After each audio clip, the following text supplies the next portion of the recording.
5 secretos sucios de la Iglesia Católica, parte 2. A lo largo de su larga historia, la Iglesia Católica se ha visto sacudida por escándalos que van desde la disolución de la Orden del Temple al juicio de Galileo, o las donaciones cuestionables de la Madre Teresa. En el transcurso del siglo XX, muchos más escándalos han salido a la luz. No importa lo mucho que la Iglesia quiera mantenerlos en secreto. 1. Oro nazi en el Banco del Vaticano. En 1947, un agente de Tesoro de Estados Unidos llamado Emerson Bigelow aparentemente escribió un informe altamente clasificado que alegaba que la Iglesia Católica había recibido oro nazi a través del Banco del Vaticano. A pesar de que el propio informe se ha perdido, una carta escrita por Bigelow proveniente de una fuente confiable, explicaba que el régimen marioneta nazi de los Utase en Croacia había introducido alrededor de 350 millones de francos suizos en oro fuera del país al final de la guerra.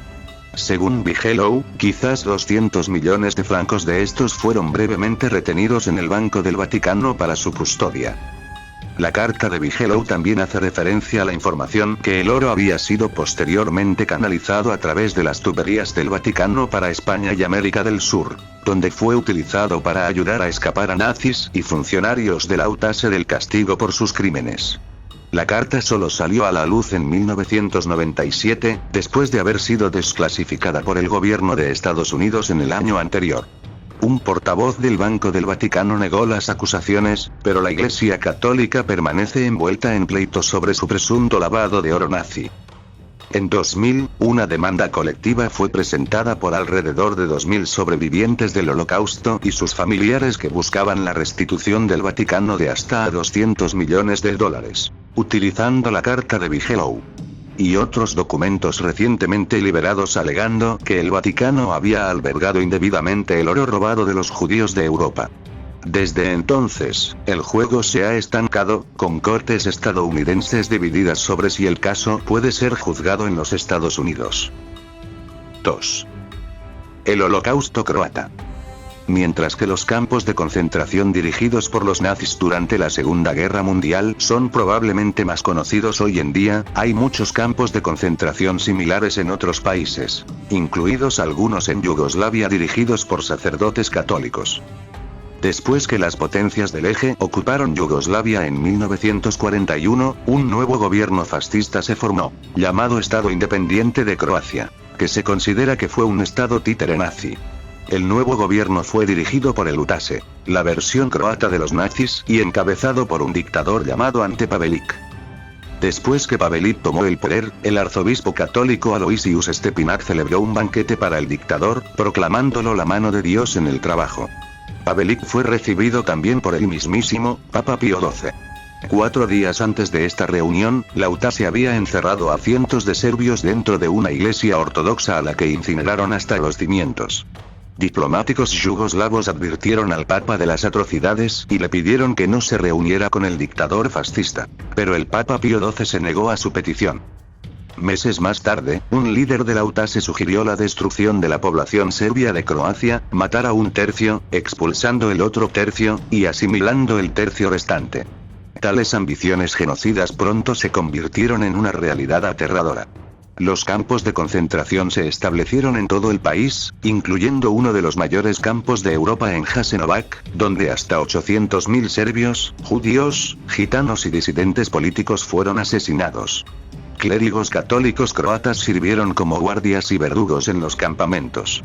En el campo de Jasenovac, un estudiante para sacerdote llamado Petar Belfica ganó un concurso por cortar 1.350 gargantas en una sola noche. La masacre no estaba contenida en los campos tampoco. La UTASE descendería a los pueblos con hachas y cuchillos. Uno de los ataques en 1942 fue dirigido por un sacerdote y pudo haber matado a 2.300 serbios. Un sobreviviente del ataque describe cómo los UTASE decapitaron niños pequeños y a continuación, arrojaron las cabezas cortadas a sus madres horrorizadas. Cortaban y abrían estómagos de embarazadas, y violaban jóvenes mujeres ante la vista aterrada de sus familiares. A pesar de todo esto, Pavelić siguió intercambiando telegramas cordiales con Pío XXI. La prensa católica en Croacia publicó propaganda para el régimen fascista. El Vaticano jamás habló en contra de las matanzas. Cuando terminó la guerra y Yugoslavia fue liberada por los partisanos comunistas, el arzobispo Stepinac fue condenado por crímenes de guerra y enviado a la prisión de Lepolava. Sin embargo, el nuevo Estado yugoslavo lo libera después de la presión del Vaticano. Stepinac más tarde fue nombrado cardenal por Pío XII. En 1998, fue beatificado por el Papa Juan Pablo II. 3. Los asilos Magdalena. Sobre la base de sus ideas ultraconservadoras acerca de la sexualidad, la Iglesia Católica apresó mujeres sospechosas de prostitución o promiscuidad y las internó en instituciones gestionadas por la Iglesia conocidas como los asilos de Magdalena. Inicialmente, las mujeres estaban comprometidas con los asilos para recibir tratamiento pseudo-psiquiátrico por su presunta culpabilidad o promiscuidad. Muchas mujeres fueron enviadas a los asilos por sus propias familias. Esto ocurrió principalmente en Irlanda. Las mujeres presas se vieron obligadas a hacer trabajos de esclavo, la mayoría relacionados con el lavado de ropa, durante 7 días a la semana. Por supuesto, a la iglesia se le paga por el trabajo, ya que las lavanderías fueron operadas para un beneficio. Las mujeres detenidas sufrieron palizas terribles, mala alimentación y abuso sexual. Se ha estimado que alrededor de 30.000 mujeres fueron forzadas en las lavanderías irlandesas. Los asilos operaron en Irlanda desde el siglo XVIII hasta el siglo XX, pero no se convirtieron en un tema de debate público hasta 1993, cuando 155 cuerpos fueron descubiertos en una fosa común en el norte de Dublín. Las autoridades del asilo habían enterrado a las mujeres en secreto, sin decírselo a sus familias o incluso sin decirle a las autoridades que habían muerto. Ninguna de las 155 mujeres tenían un certificado de defunción. En 2013, las autoridades irlandesas han acordado pagar al menos $45 millones de indemnización a las sobrevivientes después de que el Comité de las Naciones Unidas contra la Tortura instó al gobierno a corregir la situación. La Iglesia Católica todavía tiene que pedir perdón. 4. La alianza con el fascismo. Hoy en día, el Vaticano es famoso por ser el país más pequeño del mundo, pero no siempre ha sido así. Roma fue la capital de los estados pontificios durante cientos de años. Pero después de que Italia se unió en el siglo XIX, el Papa perdió sus territorios temporales, provocando un tenso enfrentamiento entre la Iglesia y el Estado. El Vaticano se convirtió oficialmente en país de nuevo en 1929, y lo hizo porque la Iglesia Católica se metió en la cama con el fascismo.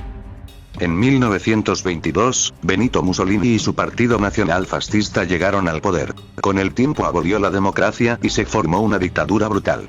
En 1929, Mussolini y la Iglesia Católica firmaron el Tratado de Letrán, la resolución de la crisis mediante la concesión a la Iglesia de un Estado soberano dentro de Italia.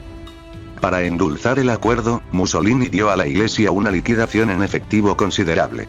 La Iglesia, a su vez, utilizó el dinero para crear una cartera de inversión internacional lucrativa, que ahora está valorada en alrededor de 500 millones de libras, o sea $781 millones. A la Iglesia también se le dio una generosa exención de impuestos y a los sacerdotes católicos se les dio un salario garantizado por el gobierno italiano. El tratado también hizo oficialmente el catolicismo religión del Estado de Italia, por lo que las clases de religión se volvieron obligatorias para todos los escolares italianos salvo por alguna exención especial. El tratado también incluyó una cláusula de protección de la dignidad del Papa, lo que significa efectivamente que los que criticaron a la Iglesia podrían ser procesados. En 2008, un fiscal romano con exceso de celo inició una investigación contra un cómico italiano que hizo una broma criticando al Papa Benedicto XVI. Afortunadamente, el intento fue bloqueado por el Ministerio de Justicia italiano, una decisión apoyada oficialmente por el Vaticano. A cambio de la firma del tratado, la dictadura fascista de Mussolini recibió el apoyo público de la Iglesia Católica y fue reconocido como el legítimo gobierno de Italia, a pesar de que Mussolini había abolido la democracia 4 años antes.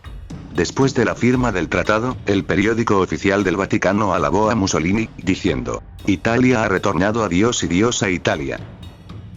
5. Hogar de niños. Durante los siglos XIX y XX, alrededor de 150.000 británicos pertenecientes a hogar de niños fueron enviados a Australia, Nueva Zelanda, Canadá y Rodesia. El esquema podría decirse que se remonta hasta el siglo XVII. Pero lo sorprendente es el tiempo que duró. Entre 1947 y 1967 unos 10.000 niños fueron enviados desde el Reino Unido a Australia. Quienes estaban detrás de este esquema tenían intenciones ideológicas claras. Querían asegurarse de que las colonias en cuestión tendrían mayoría blanca.